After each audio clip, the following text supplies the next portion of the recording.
Well, we are in just the second week of our community study through the book of Revelation, the last book of the Bible, which we launched into together last Sunday. And if you happen to miss last week's message, sort of as the first part of the introduction to this entire series, I really encourage you to check it out, as Tom Lowen laid some of the initial groundwork of what this book is, what it isn't, and why we'd want to lean into it together as a community. And now today we're going to get a sort of a second part introduction to where this journey will take us. But one of the things, if you did catch last week, the first thing we learned was that this book was actually originally entitled The Apocalypse, which I know creates all sorts of warm and fuzzy feelings right off the bat. But here's the thing, not apocalypse in the way we tend to think of it these days, like some end of the world disaster, but in the sense of the first century Greek word apocalypsis. That this book was originally titled Apocalypsis, which literally means unveiling. That like pulling back a curtain or taking the lid off of a box to see what's inside. The book of Revelation is an apocalypsis, an unveiling. And right out of the gate last week, we learned that this entire apocalypsis is an unveiling of Jesus Christ.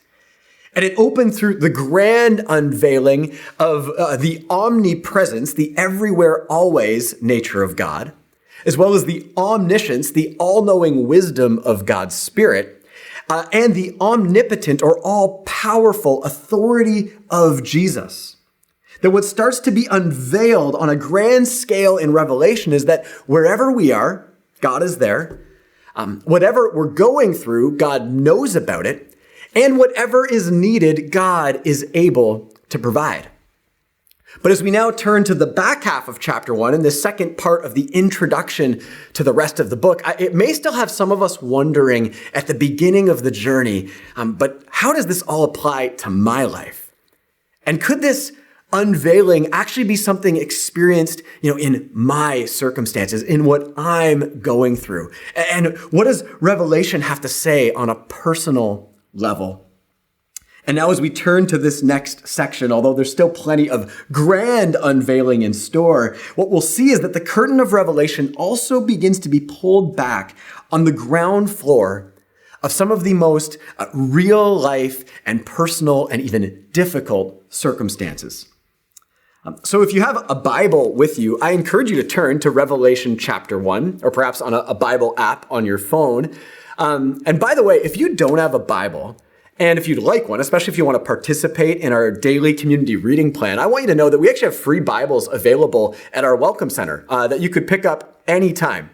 But today we're going to be picking things up here in Revelation chapter 1, starting in verse 9, where it says this. It says, "I, John, your brother and companion, in the suffering and kingdom and patient endurance that are ours in Jesus, was on the island of Patmos because of the word of God and the testimony of Jesus." So here in this sort of second half of the first chapter and second part of the introduction to the book, the author John is beginning to set the stage and context for the who of who he is, as well as the where and the when of kind of where everything else that's about to be unveiled in Revelation took place in his life, in his circumstances. And while there's some scholarly debate about which John exactly wrote this last book of the Bible, many believe, if not most, that it was the same John who had walked with Jesus. Not only is one of Jesus' 12 disciples, but one of Jesus' 3 closest friends. The same John who wrote the Gospel of John, that's part of our community reading plan. The same John who Jesus commissioned to care for his mother after his death like an adopted son, as Jesus spoke to both of them through his last breaths on the cross. And the same John who would later write 3 other New Testament letters, actually written around the same time period of Revelation, culminating in his declaration that God is love. That the primary attribute of God is love because of the unmistakable, unmatched, unconditional love that John had experienced through his up close and personal friendship with Jesus. John, who is now one of the last living 12 disciples, likely in his mid to late 80s, having followed Jesus faithfully for decades and having spread the gospel and pastored churches well beyond the so-called kind of known ends of the earth of the time of Jerusalem and Rome. And as John, again, sets the stage and begins this unveiling, he describes himself here as a brother and companion in suffering to his audience. And as we'll see in the coming weeks, those John was writing to were facing incredible difficulties and pressures in their lives, actually because of their faith in and following of Jesus. And John starts right off the bat by saying that he is with them in it, that he gets it, that he's their sibling and companion in the journey. That even though John is sharing about this grand revelation that he's experienced and wanting to write to them, he's not above or beyond anyone that he's writing to, because he actually finds himself right in the midst of his own desperate and dire circumstances as well. Again, in this context, he says, I was on the island of Patmos, because of the word of God and the testimony of Jesus. Now, Patmos is a small Mediterranean island in the Aegean Sea, just off the coast of what's known as modern-day Turkey, which could sound lovely, kind of like John was on some all-expenses-paid island vacation because of preaching the gospel.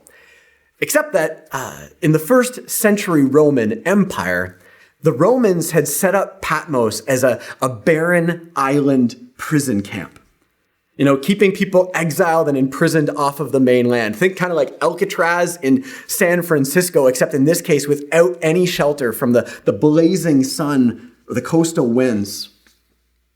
And further still, some believe that the Romans had used Patmos as a labor camp for their prisoners, working them to the bone, if not to death, through the island quarry. And after decades of faithfully following Jesus and spreading the good news, hoping for more of Jesus' kingdom to come, just as Jesus had promised, John now found himself rewarded in exile and imprisonment. At a fragile old age, now far and removed from his spiritual family, and finding himself struggling with his own question of, where is Jesus now? Where is Jesus in the midst of what I'm going through, in the midst of my circumstances?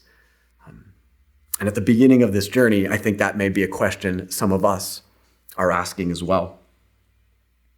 Well, then John writes this in verse 10, where he says, on the Lord's day, I was in the Spirit, and I heard behind me a loud voice like a trumpet, which said, write on a scroll what you see and send it to the 7 churches, to Ephesus, to Smyrna, to Pergamum, Thyatira, Sardis, Philadelphia, and Laodicea. So in the midst of this scene of John's imprisonment and exile and suffering, he then begins to describe his vision, his unveiling. And the first thing I want us to notice here as part of this introduction is the practice that actually opened John's mind and heart and eyes to what he experienced and saw. It says that on the Lord's day, I was in the Spirit. Now, what does that mean? Well, it's referring to the rhythm and the practice of Sabbath day worship and prayer. But here's what I find fascinating. That after decades of faithfully following Jesus and spreading the good news, perhaps even having imagined that Jesus might return in his lifetime, now that John was exiled and destined to die on this island, I think it could have been easy for him to give up on his rhythms and prayer practices, especially in being worked a day in and day out, if not giving up on his faith in Jesus altogether. And yet, in the midst of his death sentence imprisonment, John stayed faithful to prayer and to worship. He stayed faithful to trusting that God was still worth loving, still worth pursuing, even on his worst day. And friends, I wonder what that could say to us today about being people that faithfully pursue God's presence, even when we don't feel like it, or maybe in the circumstances where it could feel like God's presence might be nowhere to be found. Because this is what John did on the prison island of Patmos that set the stage for everything we're going to see and encounter in Revelation. Then it said there that he heard this voice like a trumpet that said, "Write on a scroll what you see and send it to the 7 churches."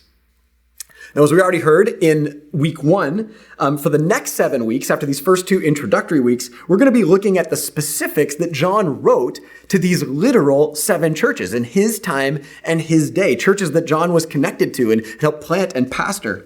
But most of all, we started to learn of the significance of the number 7 that we need to pay attention to throughout all of Revelation, because in the scriptures and the Hebrew tradition, the number 7 is the number of completeness, of totality, suggesting that these 7 churches were both specific and literal, but also representative of all churches everywhere. In fact, the specific 7 churches listed here, they were part of a circular trade route throughout what was known as Asia Minor at the time. I have a simple map here, diagram to kind of help us visualize this, where you can see, starting in Ephesus, which had become like the seaside port, the seaside gateway connecting all of the Western Empire to the ends of the earth in the east, starting there and then circulating around the churches. This letter was meant not just to be sent to these churches, but to every church between and beyond and throughout time, sending a message both unique and universal to Jesus' church everywhere. A message, it says, that came from a voice John heard behind him, a voice as loud and clear as a trumpet, heard during his time of prayer in prison on Patmos. But next, in verse 12, John writes this. He says, "I turned around to see the voice that was speaking to me. And when I turned, I saw 7 golden lampstands." There's that number 7 again. "And among the lampstands was someone like a son of man, dressed in a robe, reaching down to his feet with a golden sash around his chest." So like many scenes we'll see in our journey through Revelation, the vision John saw as he turned to look and see this voice, it was both startling and captivating. And since the intentional spoiler of this entire revelation, this entire unveiling, is found in its opening line, that this is all a revelation of Jesus Christ. No surprise here is that we're going to see that the voice speaking to John on that lonely but prayerful day on Patmos is, in fact, Jesus. But how and what Jesus saw, or what John saw, doesn't first appear quite like the flesh and blood person that John had known and walked the seas of Galilee with, decades earlier. No, especially now because of John's dire circumstances and alongside the severe struggles that his churches were facing, this was now a fresh and divine and riveting unveiling of that same Jesus. But here with a divine revelation and saturated in imagery from their Old Testament, which they were very familiar with, to help bring to life and to light a fresh unveiling of Jesus that they needed more than they had even seen yet, right in the midst of what they were going through. He starts by saying that he saw 7 golden lampstands, and among the lampstands was someone like a son of man. Now, this vision of the lampstands was a reference to the Jewish temple, where the people would come together to worship and experience God. But their temple in Jerusalem had now actually been destroyed by the Romans some 20 years earlier, only adding to their sense of devastation and destruction. But John saw a fresh and restored and kind of heavenly dimension temple, which says, with someone walking among the lampstands like a son of man. Now, if you've begun participating in our daily community reading plan, this language of Son of Man may sound familiar to you because the last 3 words of John chapter 1, which was part of our reading this week, at least in the NIV translation, are actually Son of Man. Because this was a title that Jesus frequently used for himself. And in the scriptures and the Hebrew tradition, Son of Man essentially meant the human one. Like the one who was going to come in flesh and blood as a Messiah. And John sees this Son of Man among these restored heavenly lampstands, which John is later told represent the 7 churches. And it says this Son of Man, what he was wearing, he was dressed in a robe with a golden sash, unmistakably the image of a pure and perfect priest, tending to the fire of the lampstands in the temple, making sure the fire did not go out no matter what was going on all around it. And so in the midst of all that John and the churches were going through this fresh unveiling of Jesus, the first thing that John saw was Jesus was right there with them in it all. Like that perfect priest walking among these lampstands representing the churches, not above them looking down, not far away and outside looking in, but right there in the middle with them in it, tending to the fire of their faith so it would not go out no matter what they were facing. But that wasn't all that John saw or described in this fresh unveiling of Jesus as he turned to look and see this voice. In the next verses in the section of 14 to 16, John does his best to describe this dazzling image of Jesus. And there's 7 descriptors he includes here, and they're kind of in bookended pairs. There's 3 pairs for the first 6, and then 1 more right in the middle, as it's almost like John does this up and down double take of the Jesus that he sees in front of him. And again, all with imagery from their scriptures to help bring to life the Jesus that was with them right there in that moment. The beginning of verse 14 and the end of verse 16 is the first bookended pair. It says, the hair on his head was white like wool, as white as snow. And his face was like the sun shining in all its brilliance. So this first bookended pair are describing Jesus' head and face, which is the primary source of our identity, how we know who we're speaking to. And John describing Jesus' hair as white as wool, it's actually an allusion to an Old Testament prophet named Daniel, where in Daniel chapter 7, Daniel had a vision of God described as the Ancient of Days, where God's hair was white as wool, white as snow, representing God's eternal existence and his all-knowing wisdom, his ageless wisdom for how life is meant to be.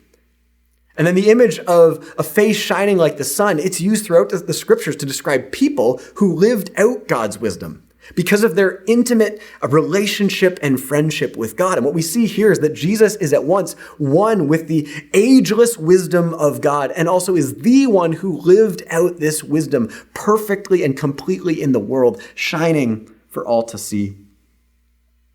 In the next pair, it says that his eyes were blazing like fire, and coming out of his mouth was a sharp, double-edged sword. Now, the eyes and mouth, they're our primary vehicles for communication, for how we relate to one another. And here it's describing Jesus' eyes as blazing like fire, show that he can light up the darkness. He can see into things that are hidden, even see kind of into our lives, into our souls, to see and relate to us for who we really are. And this image of, a sword coming out of Jesus' mouth, we're going to see this image again in Revelation, so we need to pay careful attention to it. But right off the bat here, I want us to know this one is so critical to understanding because I think sometimes it's been confused or misused. But what it's showing us here and unveiling is Jesus' eternal, unchanging, and unwavering commitment to peace and nonviolence as his response to the world, a world that can be so violent at times. Because Jesus wields this sword not in his hand to be used violently, but from his mouth with words that can pierce into our souls and bring healing into our world. As the next pair, it says, his feet were like bronze glowing in a furnace, and in his right hand he held 7 stars. Now, our feet and hands are our source of strength and ability. And Jesus' feet being described like burnished bronze. Again, this is an allusion to that prophet Daniel, where in Daniel's writings, he had this vision of the empires of this world, depicted in the form of a statue. But in that vision, again, representing worldly empires, the statue's feet were made of iron and clay. a mix of iron and clay, appearing strong on the outside, but vulnerable to crumble at the slightest pressure. But here, Jesus' feet are made of bronze that has been purified, that is unbreakable and able to carry and have his kingdom stand on those feet forever.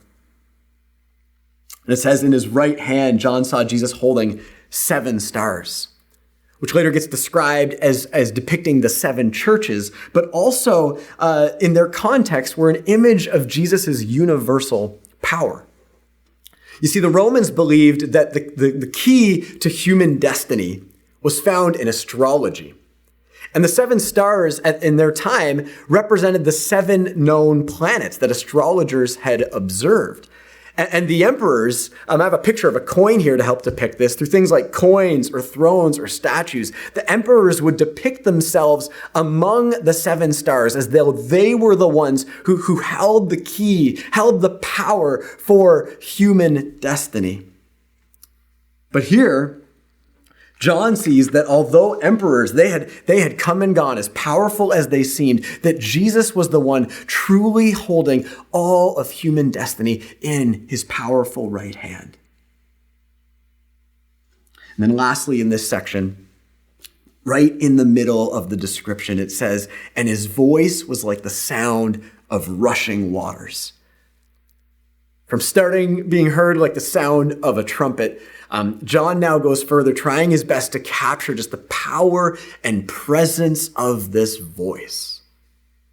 And more than a sound, describing it like rushing waters, I imagine it kind of, if you ever stood near Niagara Falls, where you suddenly realize you are kind of in the resonance of an inescapable presence, a power. Rushing waters at once bringing renewal and refreshment, but also carrying the creative power to shape and reshape the flow of history.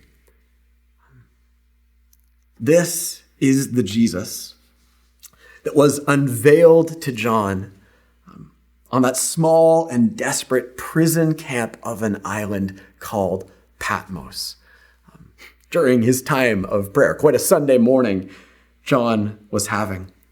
But right in the midst of his desperate and dire circumstances that could have otherwise caused him to give up on seeing Jesus or believing that Jesus could be seen altogether. And friends, I wonder, again, at the outset of this journey in our community, whether some of us have found ourselves in that place. Feeling like we're stuck on a Patmos of our own in some kind of way, in some kind of experience that feels like it has us trapped or imprisoned. Maybe through relational struggles we're going through in our marriage or our parenting challenges. Maybe through an illness or a sickness that we're battling. An addiction that has us feeling trapped. Hurts and wounds that feel like they won't heal. Doubts that are plaguing our mind, or fears or anxieties that come to us through our screens of media and social media, all having us feeling like we're in a prison of our own, and that whatever we once have known or seen of Jesus now feels impossible to see in the midst of our circumstances. But friends, right at the beginning of this entire revelation, John wants us to know, he wants to testify to how Jesus can be found and can be seen, perhaps even or especially in the midst of the most difficult and dire circumstances of our lives. That Jesus is with us right in the middle, wanting to keep the flame of our faith alive, and that Jesus has got us as the one who holds all things in his hands. And this is seen actually most profoundly in here, John's response to what he's seeing, actually the most intimate scene of Revelation chapter 1, where in verse 17, it says, "When I saw him, I fell at his feet as though dead." But listen to this, then he placed his right hand on me and said, "Do not be afraid. I am the first and the last. I am the living one. I was dead, and now look, I am alive forever and ever. And I hold the keys of death and Hades." Maybe not surprisingly, after such a startling and captivating revelation, John couldn't help but fall to his face. I think in this combination of praise and worship, but also paralysis in his overwhelm. But then look at what it says Jesus did. It says that he placed his right hand on John and said, "Do not be afraid." His right hand. The same right hand that John had just seen Jesus holding the 7 stars, holding all of human destiny, holding the cosmos, the universe, holding all things together. He was now placing that hand on John and saying, "And I am holding on to you right in the midst of what you're going through. And you do not have to be afraid. I am with you." And he says, you don't have to be afraid because I am the living one. Just as John had witnessed decades earlier and testifies to in his gospel, John had seen Jesus get killed, but then had also witnessed and encountered him rising again, being alive again. And Jesus says, I am still alive, and I am now holding on to not only the keys of the cosmos, but the keys of death itself. The death is no longer a prison that can hold anyone because Jesus is the one holding on to the keys. And Jesus says to John, I am here with you, and I am holding you in everything you're going through. And as hard as it is, you need to know this is not the end of the story, because the worst that we can go through, the worst that life can throw at us, death, I've already gone through it. I've already overcome it and come out the other side. And not only am I with you right now, holding on to you, but I am holding on to your hope on the other side of your circumstances. And then this stage-setting introduction ends with Jesus saying to John at the end of chapter 1, saying, "Write therefore what you have seen, both what is now and what will take place later, what I will show you. The mystery of the 7 stars that you saw in my right hand and of the 7 golden lampstands is this. The 7 stars are the angels of the 7 churches, and the 7 lampstands are the 7 churches." Jesus basically says, John, well, I'm here with you, holding you right here in your circumstances and what you're going through here on Patmos. I'm not just with you. I'm with all of my followers, all of my churches. I'm not just here in this moment, but I am with everyone everywhere who's holding on to faith in me. And John, I need you to write down what you're seeing because I have more to show and to tell and to reveal and to unveil to everyone, everywhere, everyone who is seeking to hold on to faith in me and follow me. And friends, that's what this book is about. That's what this revelation, this unveiling is about and where it is going to take us in the season ahead. Not just about the grand unveiling of the omnipresence and omniscience and omnipotence of God, but also the up close and personal unveiling of the Jesus who is with us in whatever we are going through, the most desperate and dire circumstances or pressures that we may face. And what we see here in this introduction, in the setting of the stage, is that John of Patmos encountered Jesus of Cosmos. Jesus of the cosmos. Jesus is the one who's holding all things together, the universe, our destiny, and holding the keys of life because of his resurrection, and that he is here with us now, holding on to us as well in whatever we are going through. That we can keep on holding on to Jesus because he is holding on to us. And friends, I don't know what your Patmos is these days. What life challenge, pressure, experience has you feeling trapped, imprisoned, or wondering whether it would be possible to see or experience Jesus in the midst of what you're going through. But what we see here is that Jesus is with us. He is right there, holding on to us, saying we do not need to be afraid, and then tending to and keeping the flame of our faith alive so we can keep holding on to him together as we seek to follow him together in the world. So friends, what if, like John, in spite of our challenges and our circumstances and our pressures or the things that feel like the prisons in our lives, What if we kept holding on to this unveiling of Jesus? What if we stayed faithful and committed to the spiritual rhythms of prayer and worship, opening up our hearts to encountering Jesus more fully? And what if when we catch glimpses of Jesus in our lives, we also fall down, we lay down our lives in love for him and love for others, seeking to live the self-sacrificial love that Jesus has shown us?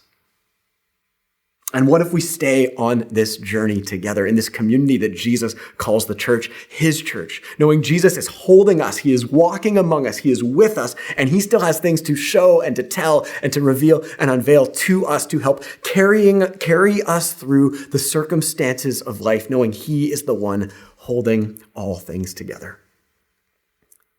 So may we, like John of Patmos, today, this week, and in this journey, encounter and experience Jesus of the cosmos, the Jesus who is holding on to us as we hold on together to our faith in him. Let's pray together. Jesus, we thank you that you are with us, that you have not abandoned us or forsaken us, but you are alive and well and here among us. And we thank you for the unique way you revealed yourself to John, and that we can lean into seeing that and understanding that. And then I pray that you would reveal yourself to us in a fresh and powerful way, even here and now, beyond these words on the pages or my efforts to explain them, but by your Spirit in our minds, in our hearts, in our lives. And as we go into our week and the circumstances that we face, that we would know you're holding on to us and you are with us through it all. And Jesus, thank you that not only are you with us, you want to take even the difficult things in our lives, the broken things in our lives, the messy things in our lives, and keep using them to shape us into your life, into your love, into your way, into your kingdom in the world. And we thank you for the gift of getting to be a part of that. And we ask that you would do more of that in our lives today. We pray in your name. Amen.